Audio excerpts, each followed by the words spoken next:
Hello students. तो बेटा last video में हमने आपको कराया था triangle law of vector addition and the parallelogram law of vector addition, जिसमें हमारा रिजल्टेंट वेक्टर का मैग्नीट्यूड कितना आया था, √a² + b² + 2ab cos theta. तो अब हम स्टार्ट करते हैं नेक्स्ट टॉपिक और next topic is the Lami's theorem. Lami's theorem बेटा क्या बोलती है? लेमीज थ्योरम इस तरीके से स्टेटमेंट है, अगर किसी पॉइंट पर नंबर ऑफ फोर्सेज एक्ट करते हैं, लाइक जैसे इस पॉइंट पी पर फोर्स ए, फोर्स बी, फोर्स सी, तीन फोर्स एक्ट कर रहे हैं, ठीक है, फोर्स ए, फोर्स बी, फोर्स सी। तो ये जो पॉइंट पी है, जिस पॉइंट पर फोर्स लग रहे हैं, वो क्या होगा? इक्विलिब्रियम में होगा। कब होगा इक्विलिब्रियम में?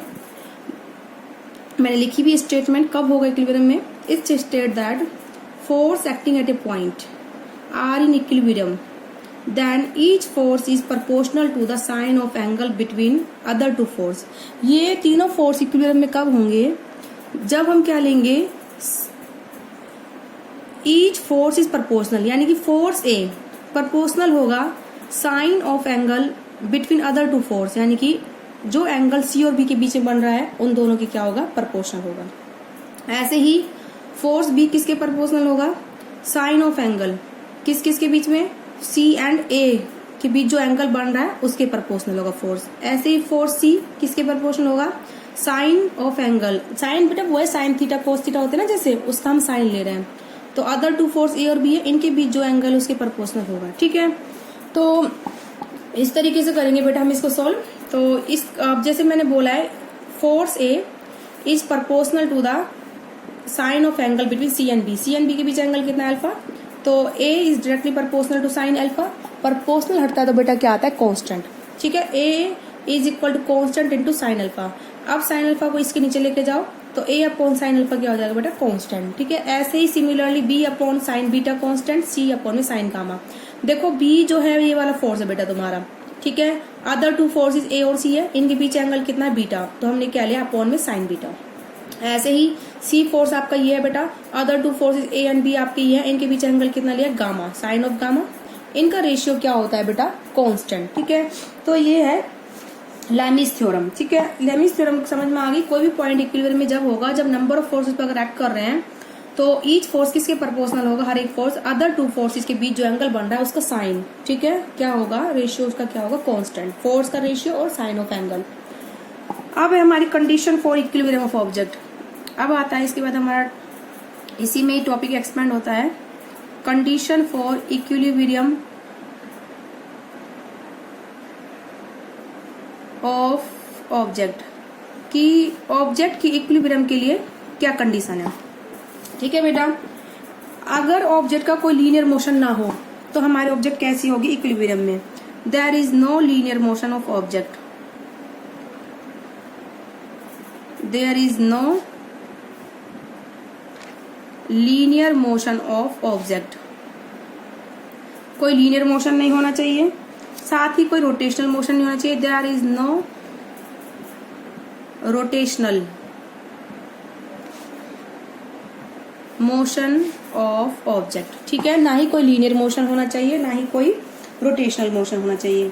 तीसरा है, सिस्टम की एनर्जी क्या होनी चाहिए? मिनिमम। क्या होनी चाहिए? मिनिमम पोटेंशियल एनर्जी होनी चाहिए। For stable equilibrium,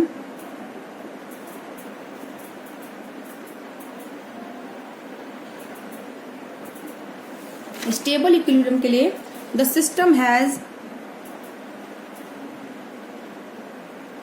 minimum, system की मिनिमम क्या होनी चाहिए? Potential energy. सिस्टम की पोटेंशियल एनर्जी क्या होनी चाहिए? मिनिमम।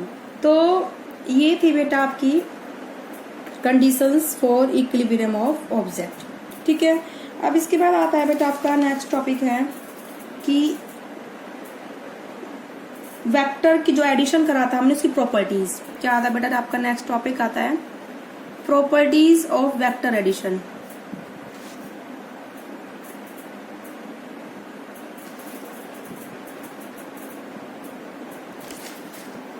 ठीक है, वेक्टर एडिशन की प्रॉपर्टीज बेटा किस तरीके से हैं?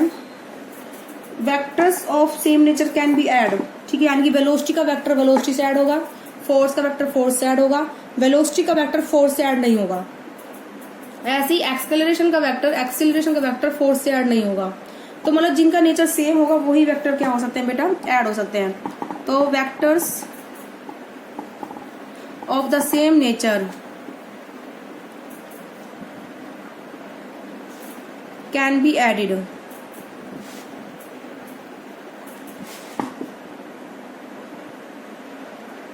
सेम नेचर के ही वेक्टर्स बेटा क्या होंगे, ऐड होंगे।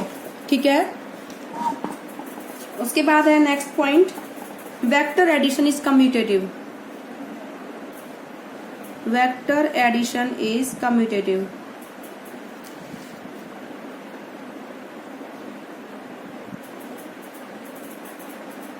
Means vector A plus vector B किसके इक्वल होगा बेटा, वेक्टर बी प्लस में vector A.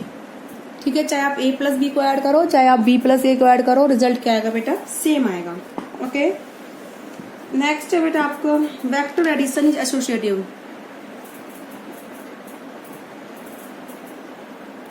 Vector addition is associative.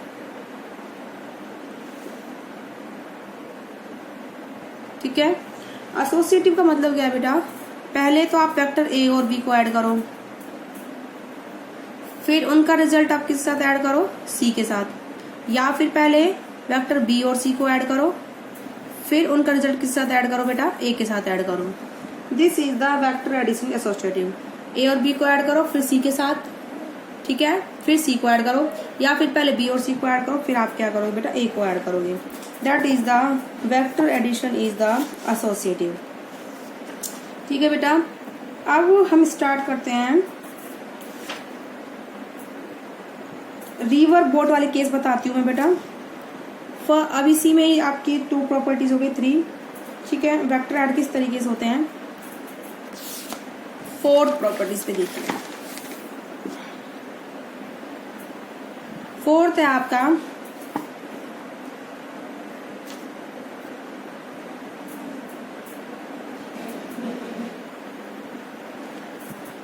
किस कंडीशन में, एक सेकेंड बेटा, पहले मैं इस कॉपी को सेट कर लेती हूँ, उसके बाद आपको स्टार्ट करती हूँ। 4th है, एक टॉपिक ही लगा लो, कब एक बोट क्रॉस करेगी शॉर्टेस्ट पाथ किसी रिवर को। तो आपका है ये, when a boat tends to cross a river along a shortest path।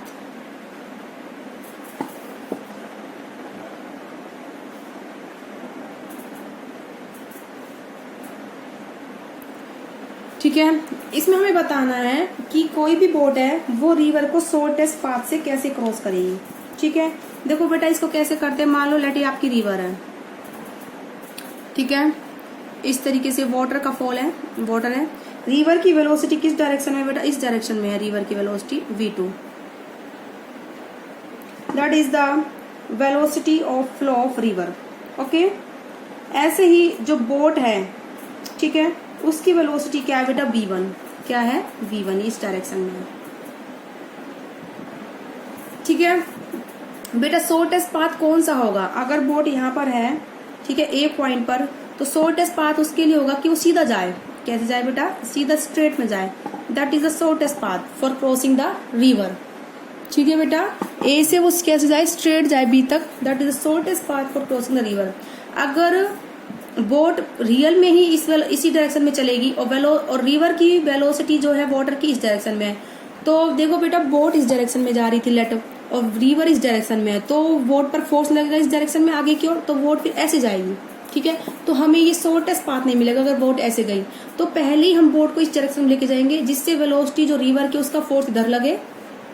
हम किधर लेके जाएंगे बोट को, इस डायरेक्शन में लेके जाएंगे, क्योंकि रिवर का जो वाटर फ्लो है उसका फोर्स इधर लगेगा, तो धीरे धीरे बोट ऐसे आएगी, यानी कि स्ट्रेट पाथ में जाएगी वो। ठीक है, तो अब हम क्या करेंगे, रिजल्टेंट वेलोसिटी निकालेंगे। इसकी क्या निकालेंगे बेटा, रिजल्टेंट वेलोसिटी v। ठीक है, जो रिजल्टेंट वेलोसिटी मिलेगी बोट को, एक्चुअल वेलोसिटी उसकी क्या है, बोट की v1 है, लेकिन रिवर की वेलोसिटी क्या है, रिवर की v2 है, तो इन दोनों का रिजल्टेंट किसको मिलेगा बेटा, बोट को मिलेगा। ठीक है, तो आप इसको लिख लीजिए, ठीक है, कि जो बोट है कितने एंगल से जा रही है बेटा, वो थीटा एंगल से जा रही है ए बी डायरेक्शन से, ठीक है। और ये लिख लीजिए v1 is the velocity of boat, ठीक है। v1 किसके बराबर है, AD के बराबर, ठीक है। और वो किसकी वेलोसिटी है बेटा, बोट की वेलोसिटी है। v1 is equal to the velocity of boat, ठीक है।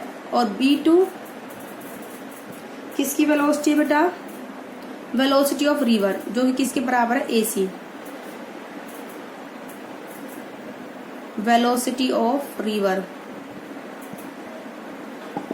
ठीक है। इस तरीके से v1 is the velocity of boat and v2 is the velocity of river. तो अब देखो बेटा, अगर हम इसको ड्रॉ करें तो ये पैरेललोग्राम बन जाएगा। क्या बन जाएगा, ये पैरेललोग्राम ऐसे, ठीक है। तो रिजल्टेंट इसका डायगोनल हो गया, ये डायगोनल का काम करेगा AB। और हम बता चुके हैं इसका कैसे निकालते हैं, AB को कैसे निकालें, √b1 square plus b2 square plus 2v1 v2 cos theta, ठीक है। ये हम फॉर्मूला बता चुके हैं, अगर एंगल कितना b1 b2 बीच में थीटा। लेकिन हमने जो एंगल यहाँ पर माना है रिजल्टेंट वेलोसिटी और वेलोसिटी ऑफ बोट के बीच में एंगल कितना माना है, थीटा, ठीक है। तो ट्रायंगल आपका बन गया बेटा ABD। In triangle ABD, triangle ABD में बेटा साइन थीटा कितना होगा, velocity of river v2 upon में वेलोसिटी ऑफ बोट, ठीक है। ये आपका क्या हो जाएगा, साइन थीटा। देखो ये ट्रायंगल भी ले सकते हो आप, ठीक है। ये 90 का एंगल है। This AC is equal to BD, यानी कि AC is equal to BD, तो ये भी कितना हो जाएगा बेटा आपका B2, ठीक है। तो परपेंडिकुलर तो हो गया आपका B2 और हाइपोटेनिस हो गया आपका AD, दैट इज B1, ठीक है। तो ये तो हो गया थीटा। और रिजल्टेंट वेलोसिटी कैसे निकालोगे बेटा, देखो रिजल्टेंट वेलोसिटी आपको निकालनी है V, ठीक है। तो रिजल्टेंट वेलोसिटी देखो बेटा इसमें कैसे निकलेगी, रिजल्टेंट वेलोसिटी का फॉर्मूला आएगा इसमें √b1 का स्क्वायर माइनस का v2 का स्क्वायर, ठीक है बेटा। अब लेकिन आप इसको निकालोगे किस तरीके से, है ना, इसका डायरेक्शन भी तो निकालना है आपको। तो इसका बेटा आप कर सकते हो, इसको आप ऐसे कर लो, इस टाइम तो इसको लिख लो, इसका मैं प्रूफ करवाती हूँ, ठीक है। जैसे ही मालूम मेरी नेक्स्ट वीडियो शूट होगी तो मैं इसमें आपको इसका प्रूफ करवाऊंगी कि ये वाली velocity v is equal to √b1 square minus का v2 स्क्वायर किस तरीके से आई, ओके। ये बेटा अभी भी हम इसको वैसे कर सकते हैं, इसमें कोई ऐसी बड़ी बात नहीं है, जस्ट ए मिनट, ठीक है।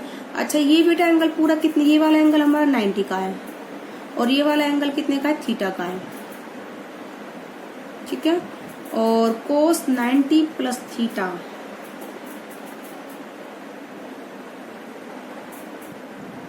इसको बेटा मैं आपको प्रूफ, ये जो वेलोसिटी है √b1 square minus v2 square, इसका हम प्रूफ कराएंगे, ओके बेटा, जरूर। अब इसमें देखो बेटा time of crossing the boat, क्या बताना हमें, time of crossing the boat, कितने टाइम में बोट क्रॉस करेगी। टाइम का फॉर्मूला होता है डिस्टेंस अपॉन में वेलोसिटी। क्या होता है, डिस्टेंस कौन सी बेटा, AB है, कौन सी डिस्टेंस है, AB, इसी डिस्टेंस को क्रॉस कर रहा है।